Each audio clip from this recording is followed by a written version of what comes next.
She said, "Don't bring up marriage again. I don't want people thinking I'm settling." She laughed like it was the funniest thing she'd ever said. I said, "Say no more."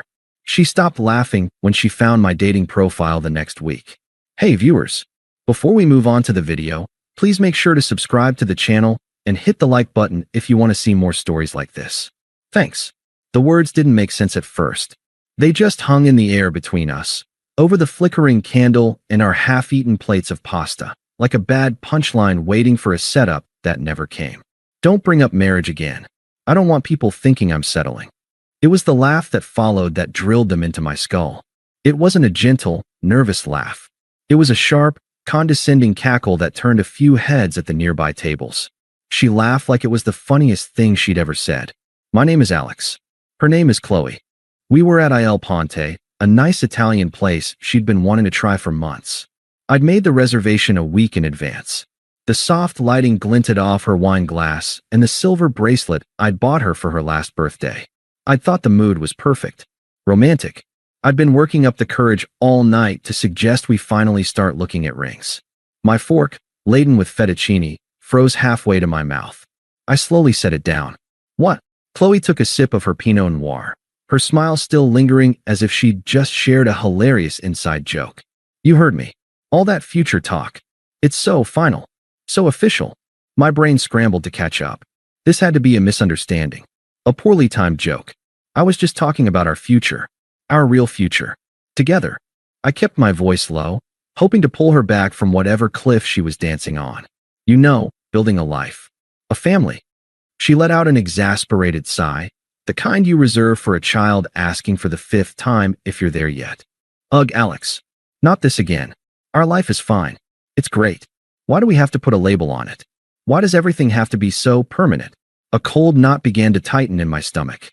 This wasn't a joke. The look in her eyes was one of genuine annoyance, bordering on contempt. Because I love you, I said, the words feeling weak and stupid suddenly. I thought you felt the same. Don't you want that? With me? She leaned forward, her voice dropping to a conspiratorial whisper that was somehow more cruel than if she'd shouted. Look, you're a great guy. You're comfortable. You're stable. But marriage. She leaned back again, that devastating laugh bubbling up once more. I don't want people thinking I'm settling. She shook her head, her eyes sparkling with amusement at the sheer absurdity of the idea. God, can you imagine? My friends would never let me hear the end of it. Settling. The word landed like a physical blow, driving the air from my lungs. It wasn't just that she didn't want to get married.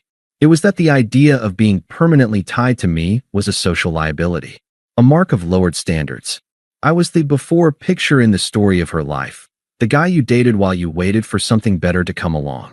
I looked at her, really looked at her, at the woman I'd loved for 4 years.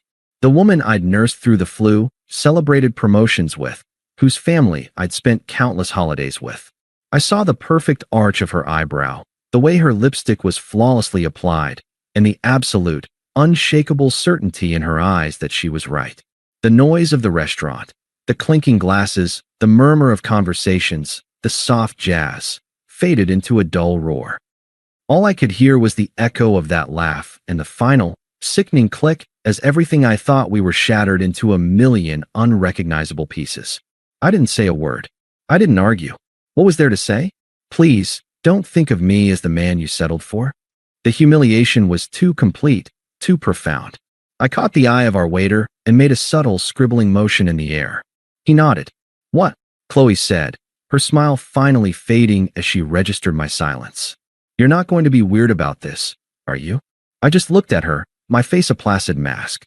Inside, a strange calm was descending, a glacial front moving in to freeze the chaos. The waiter brought the check. I pulled out my wallet, placed my credit card inside the leather folio without even looking at the total, and handed it back. Alex, seriously, talk to me. I stood up, pushing my chair back. The legs scraped against the terracotta tiles with a sound that felt final.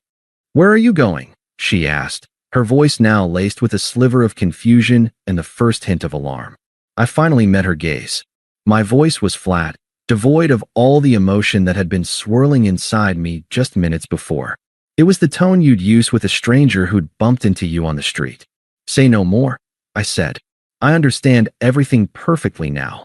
And I turned and walked out of the restaurant, leaving her sitting there alone at the table, the candles still flickering between us, her words hanging in the air, no longer a joke, but a monument to our end.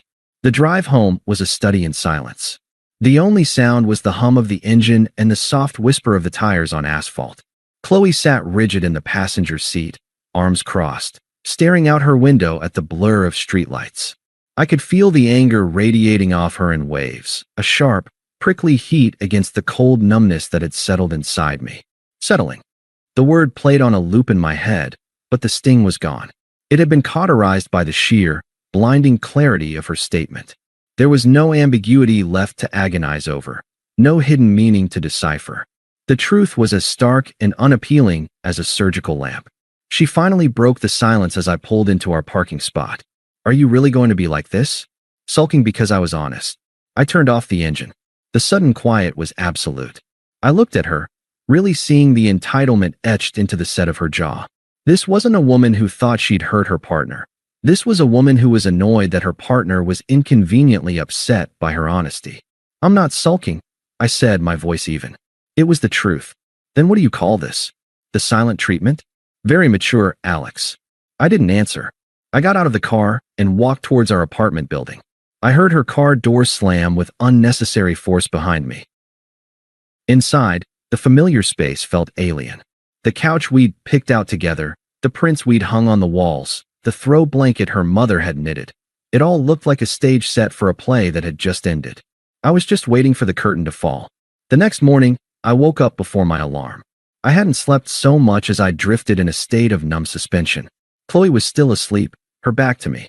I got up, showered, and dressed for work with a robotic efficiency. She stirred as I was tying my shoes. Rolling over, she squinted at me in the morning light. Her voice was groggy, laced with a practiced nonchalance. Are you going to be a baby about this all day? I stood up and looked at her. There was no anger in me, no sadness, just a vast, empty plain of certainty. No, I said, my tone flat and final. Say no more. I understand everything perfectly now. I walked out of the bedroom, grabbed my keys and laptop bag, and left. I didn't kiss her goodbye. I didn't look back. I went to work, but I was a ghost. I attended meetings, replied to emails, but my mind was in a different place entirely. It was building a blueprint for escape.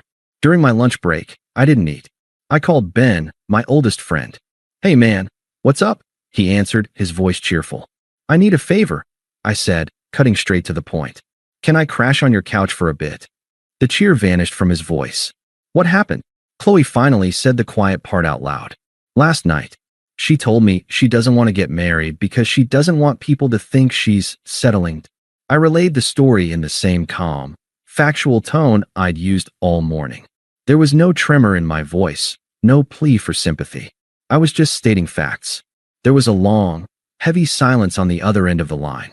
Then, a low whistle. Holy shit, Alex. I'm so sorry. What a fucking thing to say. It's fine, I said, and I meant it. It's better to know. Can I come over tonight? Of course. The couch is yours for as long as you need. Do you want me to come help you get your stuff? No, I'll handle it. Thanks, Ben. That evening, I told Chloe I was working late. It was the first and only lie I told during the entire process. Instead, I went to Ben's apartment. He clapped me on the shoulder, handed me a beer, and didn't ask any more questions. His quiet support was an anchor in the surreal stillness of my new reality. Sitting on his couch, I opened my laptop. The idea didn't feel like revenge. It felt like a necessity, like taking a first breath after being underwater for too long. I opened a browser and went to Tinder. I created a profile. The act felt methodical, like filling out a job application for the position of single man. I chose a recent photo from a hiking trip with Ben. I was smiling, squinting against the sun, looking genuinely happy. I didn't use a pretentious bio.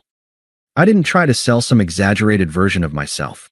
I wrote plainly, easygoing guy who enjoys a good hike, terrible movies, and great coffee. Looking to meet new people and see where things go. It was all true.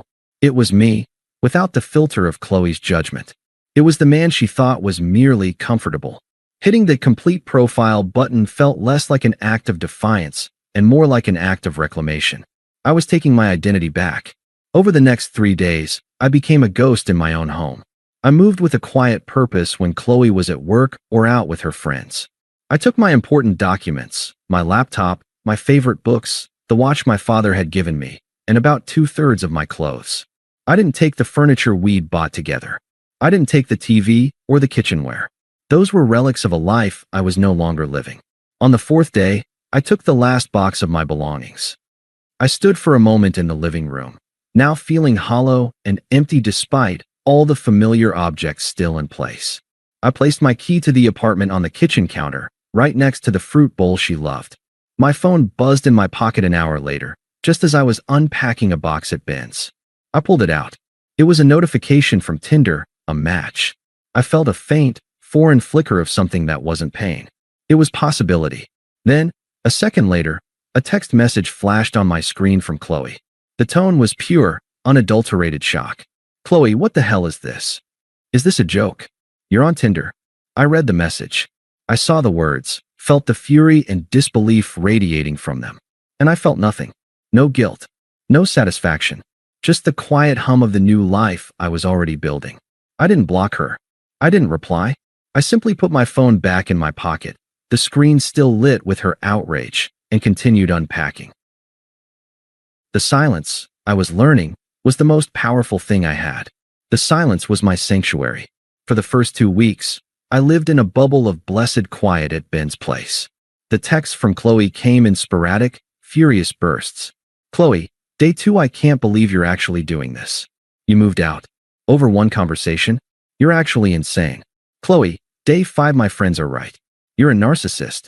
This is a classic narcissistic discard. You were just looking for an excuse. Chloe, day 8, you left your stupid hiking boots. I'm donating them. I hope you get blisters." I read every one. I didn't block her. Watching the tone shift from anger to confused probing was like watching a weather map of her unraveling. It was data. It was not my problem. Ben's couch was temporary, but it was peace. I found a small, clean 1-bedroom apartment on the other side of the city and signed a 6-month lease. It was mine. The blank walls were a canvas, not a prison. I bought a bed, a desk, and a single comfortable chair. The simplicity was a balm. I didn't jump headfirst into dating. The Tinder profile was live, and I'd exchange a few messages here and there. Even went for a coffee with a nice, soft-spoken woman named Rachel who was a librarian. It wasn't a lightning bolt of romance. It was a pleasant conversation with someone who didn't know my history, who didn't look at me and see a placeholder. It was normal. It was a reminder that the world was full of people who hadn't already decided I was a compromise. I threw myself into work. Without the emotional drain of managing Chloe's moods and expectations, I had a surplus of energy. I finished a project ahead of schedule, and my boss, a man of few words, stopped by my desk and said, "You've been firing on all cylinders lately, Alex." It's noticed. It was the first professional praise that had felt truly earned in years. This was my life now. It was quiet, productive, and entirely my own. The ghost of Chloe's laugh was fading, replaced by the tangible satisfaction of a life built on my own terms. The first real crack in her armor came 3 weeks after I left. My phone vibrated with an incoming call. "Chloe." I let it ring 4 times. Then, driven by a calm curiosity, I answered. I said nothing. "Mark?" Her voice was tight, artificially calm. "We need to talk. You can't just disappear." "I'm here," I said, my tone neutral, like a customer service agent answering a query. "You completely overreacted," she started, the reasoning attempt beginning. "What I said at the restaurant, it came out wrong. You know I love you." The words were clear. I replied, mirroring the factual tone I'd used that night. The laugh was clearer. I heard her sharp intake of breath. "So you're just going to throw away 4 years because of one sentence? You're that fragile? That you can't handle a little honesty?" It wasn't a sentence, I said, the truth of it crystallizing as I spoke. It was a truth I needed to hear. "Thank you for that." I ended the call. No drama. Just a click. I imagined her staring at her phone, the first cold trickle of realization that her words had consequences that her tears couldn't wash away. The next phase was pleading. It came a week later, in a voicemail. Her voice was thick with tears, the artifice gone. "Please, Mark. It's a mess here without you. I can't sleep. I was stupid and scared, okay? I was scared. I do want to marry you. I was just afraid of what people would think. That's my own issue, not yours. You're the best thing that ever happened to me. Please, just call me back. Please. I listened to it once. The best thing that ever happened to her, but not good enough to proudly claim. The hypocrisy was almost poetic. I deleted the voicemail. The sound of her crying, which would have shattered the old me, now felt like rain on a window pane, a distant weather event I was safely insulated from. The final stage was anger. The true colors, unveiled when manipulation and pity failed. The text started on a Friday night. Chloe, 9:14 p.m. My friends are saying you must have been cheating on me. Is that it? Were you just looking for an excuse to monkey branch to someone else? Was that librarian whore from your profile waiting in the wings? I didn't respond. The accusation was so transparent, so desperate, it was almost funny. Chloe, 9:47 p.m. You're really going to ghost me like this? After everything? After 4 years? You're a coward. A spineless coward who can't even have a real conversation. The silence from my end was a vacuum she was desperately trying to fill with noise. Any noise. Chloe, 10:23 p.m. Fine. If I don't hear from you by tonight, we're done forever. Do you understand? Done. Don't ever call me again. Don't show up at my door. We are over. I read the last message, a faint, dry smile touching my lips. She was trying to break up with me. She was holding a funeral for a relationship whose corpse I had already buried and walked away from weeks ago. The power had so completely reversed that she was now screaming into the void, trying to claim ownership of an ending I had already written. I put my phone on silent, picked up the book I was reading, and spent the rest of the evening in the deep, satisfying peace of my own company. The unraveling was her problem now. My life was just beginning. 3 months to the day after I walked out of Il Ponte, I found myself standing at the edge of Tom and Sierra's backyard, a cold beer in my hand, listening to the familiar buzz of a summer barbecue. I'd almost declined the invitation, but Tom was a good friend, and hiding felt too much like I was still running from something. I wasn't. I was just living. I'd spent the morning at my new workshop, sanding down a live-edge walnut slab for a desk I was building on commission. The scent of sawdust and linseed oil still felt more like home than the apartment I'd shared with Chloe ever had. I'd thrown on a clean t-shirt and jeans, and as I caught my reflection in the glass of a patio door, I barely recognized the man looking back. He looked relaxed. The tension that had lived permanently in my shoulders for the last year of our relationship was gone. My skin was tanned from weekend hikes, and my eyes held a calm clarity that had been missing for a long time. And then I saw her. Chloe was standing near the food table, holding a plastic cup of wine. She was talking to Sierra, but her body was angled, her eyes scanning the crowd. She looked thin, almost brittle. Her smile was too wide, too forced, and it didn't reach her eyes. She looked like she was playing a part, and it was exhausting her. Our eyes met across the lawn. Hers widened in a flash of shock, then darted away, then back again, a frantic, hungry look in them. I gave a small, polite nod, the kind you'd give a casual acquaintance, and turned back to my conversation with Ben. I felt her gaze burning into my back. For the next hour, I mingled. I laughed at Tom's bad jokes. I talked sports. I listened to Sierra's plans for her garden. I was present. I was fine. And the entire time, I could feel Chloe's orbit pulling tighter, a disintegrating satellite drawn to a planet whose gravity it no longer recognized. She finally cornered me when I went to grab another beer from the cooler on the far side of the deck, away from the main crowd. The scent of her perfume, the one I'd bought for her last birthday, hit me like a ghost from a past life. Alex. I turned. Up close, the strain was even more apparent. Fine lines around her eyes that hadn't been there before. A tightness to her mouth. Chloe. I acknowledged, popping the cap off my bottle. You look good, she said, her voice trembling slightly. Thanks. You too. It was a social nicety, empty and automatic. She took a shaky breath, plunging in. I meant what I said in my messages. I was an idiot. A complete and total idiot. I've been miserable. I took a sip of my beer. The condensation felt cool against my fingers. I'm sorry to hear that. The words were correct, but they were devoid of any emotional investment. I was sorry in the way you're sorry to hear about a traffic jam you're not stuck in. Her face crumpled a little at my tone.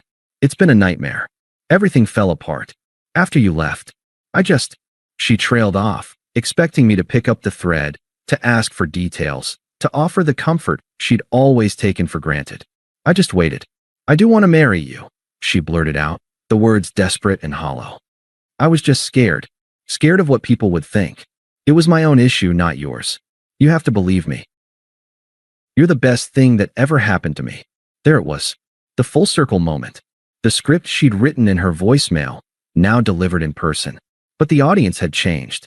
I looked at her, this woman who had once held my entire heart in her hands and had laughed while letting it slip through her fingers. I felt a distant pang, not of love or even of anger, but of pity for the person she had chosen to become. It's funny, you know, I said, my voice calm and conversational. That night, you were so worried about settling. It made me realize I was settling too. She blinked, confused. What? I was settling for someone who saw my love as a compromise. For someone who valued her friends' opinions more than my commitment. I was settling for a life where I had to make myself smaller so she wouldn't feel embarrassed. And I decided I wouldn't do that anymore. The color drained from her face. This wasn't the reaction she'd prepared for. She had expected anger or forgiveness, not this philosophical dismantling of our entire relationship. Her eyes darted around, searching for a weapon, and landed on a woman across the deck who had smiled at me earlier. So what? You're dating now, she sneered, her voice regaining a shred of its old venom. That girl you were talking to? She's just a rebound. You don't just get over 4 years and 3 months. I followed her gaze. It was Lena, a graphic designer I'd met through a work connection. We'd had a few dates. They were easy, fun. She was passionate about her work, fiercely independent, and she looked at me like I was a fascinating novel, not a well-worn paperback she was afraid of being seen with. I looked back at Chloe, a faint, genuine smile touching my lips. Actually, I'm not dating anyone seriously. I'm just happy. The word landed between us with the weight of a final judgment. I'm building a life, I continued, where I don't have to worry about my partner being embarrassed of me. It's very peaceful. I took a final, long swallow of my beer, setting the empty bottle on the railing. The conversation was over. I hope you find what you're looking for, Chloe. I really do. But we're done here. As I turned to walk away, Lena glanced over and saw me. She smiled and raised her bottle in a subtle cheers. I started walking toward her, leaving Chloe standing alone by the cooler. I was halfway across the deck when I heard Chloe's voice one last time, a broken, defeated whisper that was meant to be a shout. You were my safe bet. I didn't stop. I didn't turn around. I just kept walking toward the easy smile and the quiet conversation, the sound of the party fading into a meaningless hum behind me. The weight I'd been carrying for years was gone. She wasn't the villain in my story anymore. She was just a footnote, a painful lesson that taught me my own worth. And for that, I suppose, I owed her a thank you. Thanks for watching. Make sure to subscribe to the channel and hit the like button. What do you think about this story? Share it in the comments.